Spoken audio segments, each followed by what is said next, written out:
वाटलं की अशा पद्धतीचं काम करण्यासाठी कोणीतरी समोर आलं पाहिजे। त्यामुळे गाडगेबाबांनी आपल्या मामाची आणि स्वतःची अशी शेती ते सर्व एकत्र पाहायचे। म्हणजे आपण ज्याला म्हणू ती 40 एकर शेती सोडून त्यांनी खराटा हाती धरला आणि एक मोठं असं ज्याला विजन डोळ्यासमोर ठेवून त्यांनी ते काम केलं।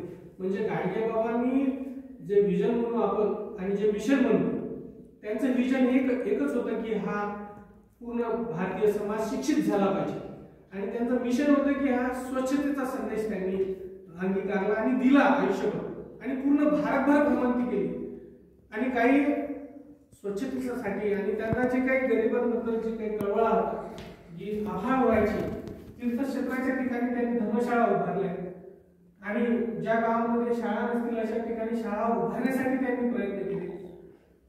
म्हणजे जी बी खेर नावाचे पहिले मुख्यमंत्री महाराष्ट्र